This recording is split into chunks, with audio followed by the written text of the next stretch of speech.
I want to say something about the political consequences of the welfare state. We are discussing now already for 11 years in this society the problems of interventionism, or as we call it, the welfare state now, and we never mentioned that this transition from the old free state to the welfare state brought about, or was caused by, tremendous political changes. First of all, I want to say something about the term welfare state. It has been said already here today, welfare state means the state of the wood, the state that produces welfare. And by implication it means you are against welfare. You who do not go with us, and you are the enemies of mankind and of every decent man. And now it is as if somebody, a party would call itself the good party, and by implication all the other parties the bad parties. Now I want only to say, because our chairman made some remarks about this problem at the beginning of this meeting, that from the beginning on, the term welfare state was invented in order to camouflage and to justify the policies of governmental interventionism and absolutism in Germany. The German princes of the 18th century had a very bad record in history. Their literary portrait was made by Friedrich Schiller in his play Kabale und Liebe, in which he described a German prince who wastes the greater part of his country's income with mistresses, and in order to restore the equilibrium in his budget, this unfortunate prince didn't have already the invention of credit expansion and paper money and banknotes. He had to send his army to fight foreign wars in the service of foreign countries. This is the famous case of the Hessians, which is very well known in this country. And now, this was the portrait of the German 18th century prince in 19th century Germany. And then those professors who were, and historians and statesmen who were in favor of the return to government interference, tried to justify this system, which was called by everybody at that time the police state, by saying the police state was not the police state. It was the landesfürstliche Wohlfahrtsstaat. Landesfürstlich means the princely. Wohlfahrtsstaat is precisely the original from which the welfare state was translated. Now I want only to say this incidentally as an introduction. What I want to say about the political consequences is this. In the ideas of those people of the 18th century, were the real fathers of modern representative government, the citizens all agreed in wishing their country happy and fortunate and free. But there were some differences of opinions how this goal, common to all, could best be attained. And therefore, they formed political parties. But the political party was only, one political party was different from another political party only by the fact that they had different opinions about the means to be resorted to for the attainment of the same end, the flowering of their own country. And this idea of political parties remained during the first part of the 19th century, but it is not the idea that prevails today. We still have the names left. especially in this country, we still have two parties. One is called Republican, one is called Democrats.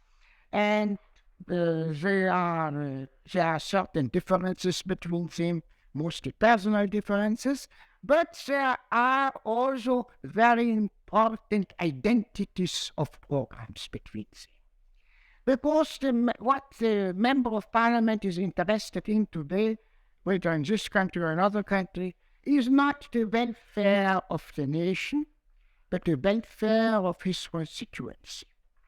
The first problem for a member of parliament is to be re-elected. But in order to be re-elected, he has to do something for his constituency. And it happens that in this constituency are many dairies, and they are producing butter.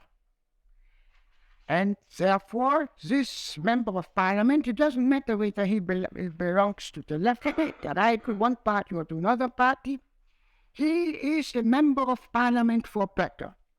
There are other members of parliament for silver, for wine, for many other things, but there is nobody for the nation, for the welfare of the nation.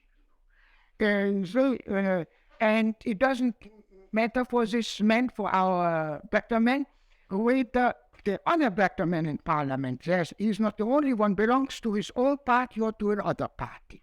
One used to talk a lot in this country about the 17 parties which the German parliament had in the days preceding the Hitler regime. And one compared it with the advantages of the two-party system. But in fact, the two-party system does no longer exist. If you ask an expert, then he will tell you, this man, he is for butter, and this man is for silver, and this man is simply for labor, and this man is for peanuts, and so on. And this is of course, this is the consequence of the system, you know.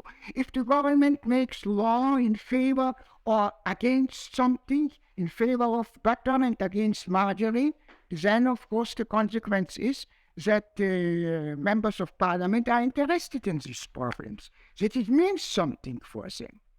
And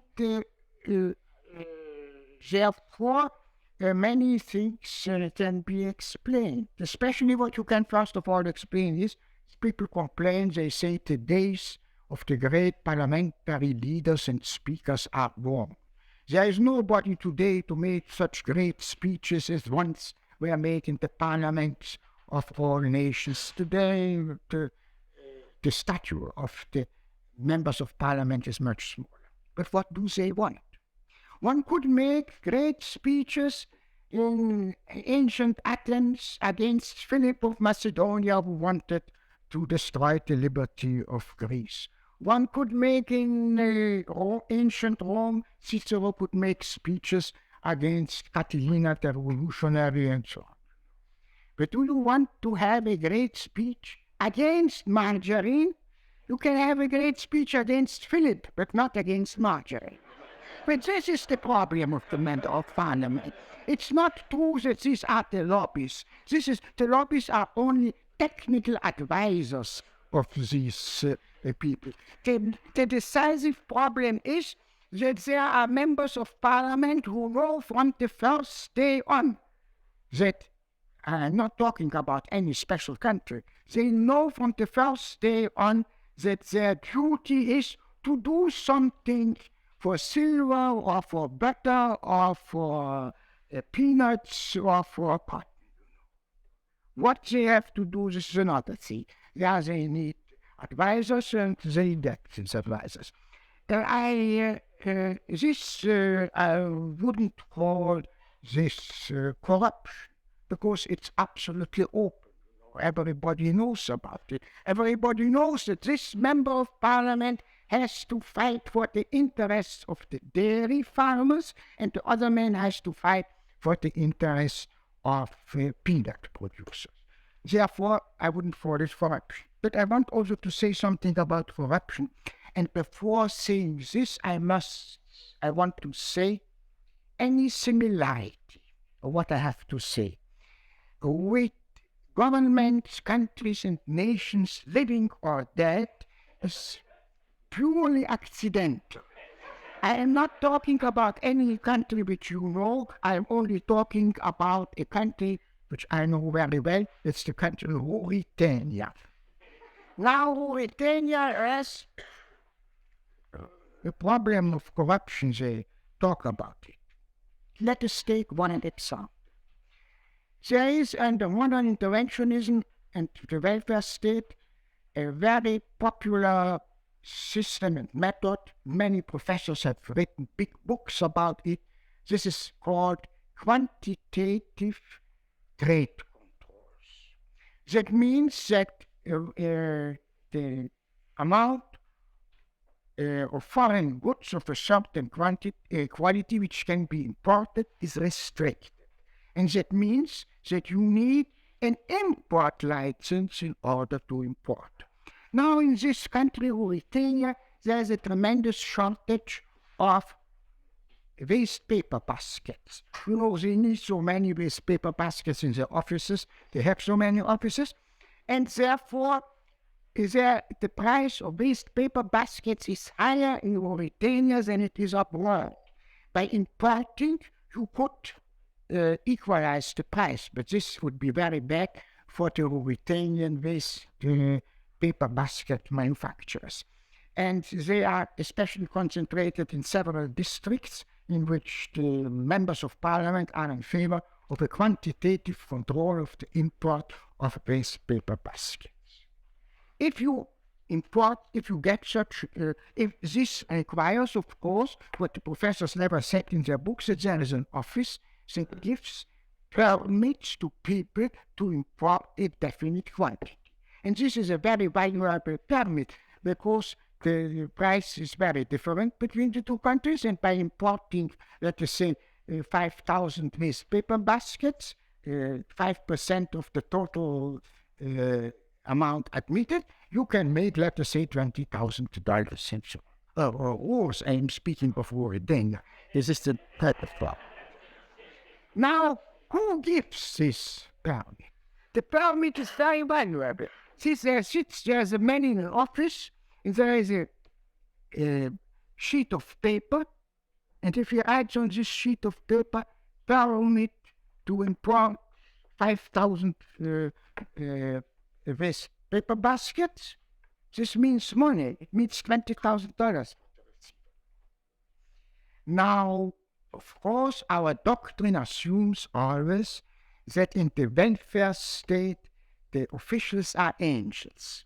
But in fact, the angels do not apply for the positions in the governmental state kingdom. And there sits a man. He got this position because he is the nephew of somebody who is important. He sits in his office. He knows that there are waste paper baskets, but he doesn't know anything about the business of waste paper baskets. And there he has 100 people want to get such a Why should A get a license and not B? This, our man doesn't know anything. If he is really a faithful, honest, decent official, he doesn't know anything about waste paper baskets. Now, you see. But on his desk is a telephone. And somebody telephones. I don't know who. But he telephones. For instance, from the office of the Dalai Lama. And this man says, now at least I know to whom to give it. And those people, and then there appears a man and says, you don't know me, but I am a parliament member for some place, and I would like you to give, you have among your applications one of a man from my constituency.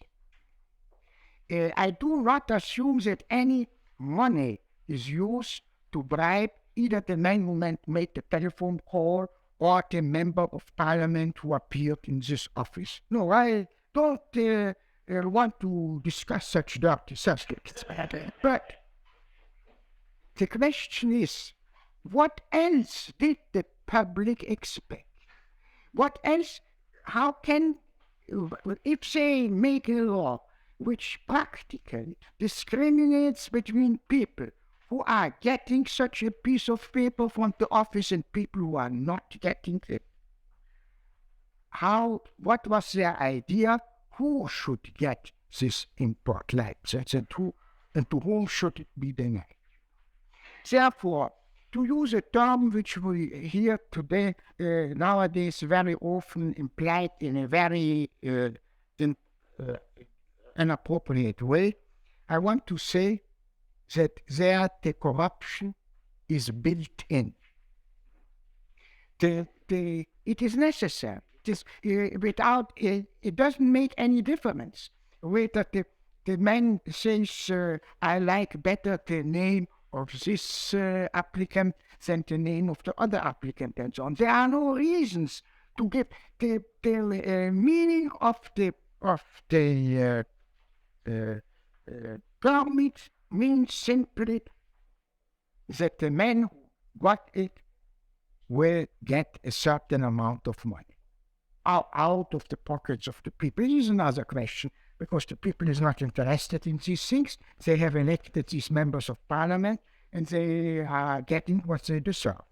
But it is absolutely impossible to avoid this. And if then there are other people, who also take bribes and so on, then this is merely let us say, a consequence.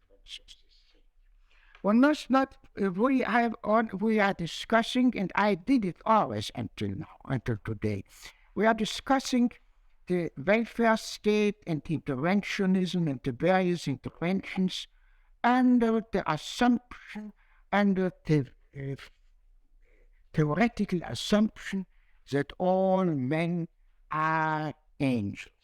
But even if all men were angels, I didn't see how they could find out what the difference is between A, who gets a license, and B, who doesn't get a license.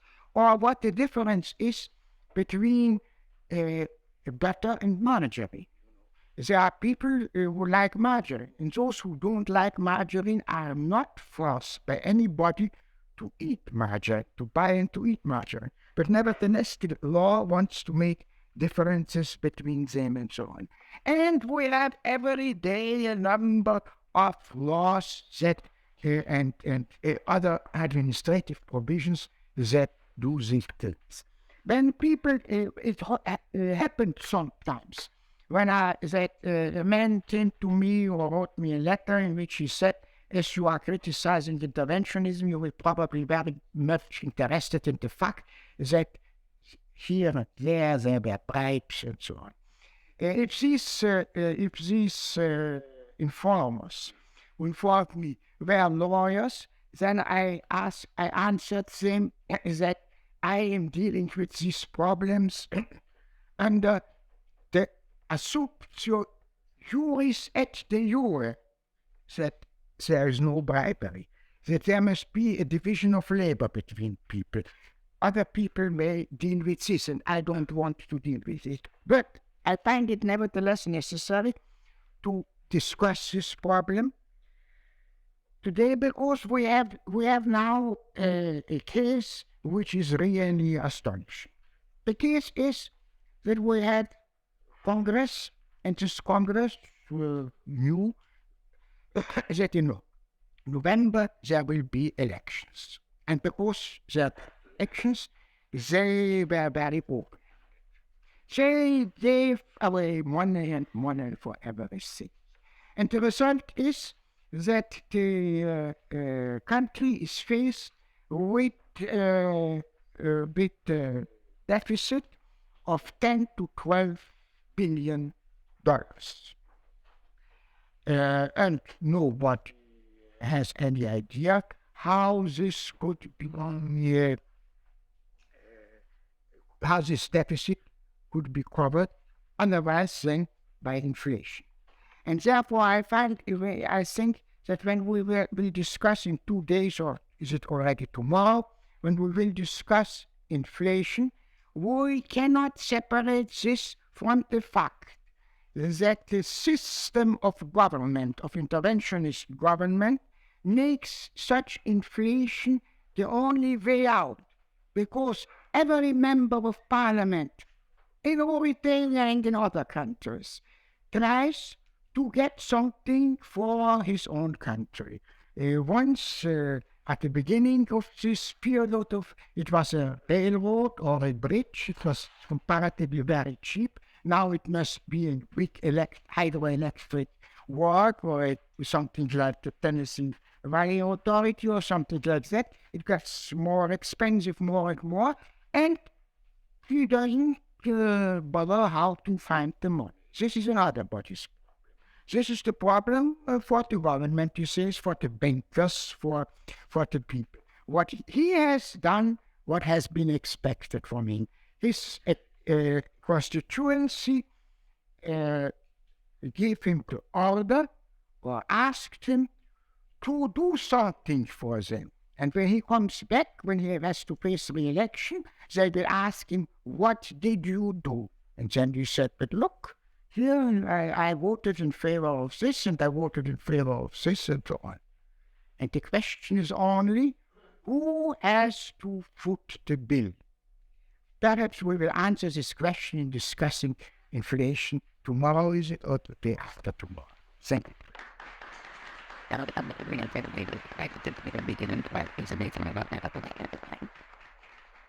Thank you, Professor Meek.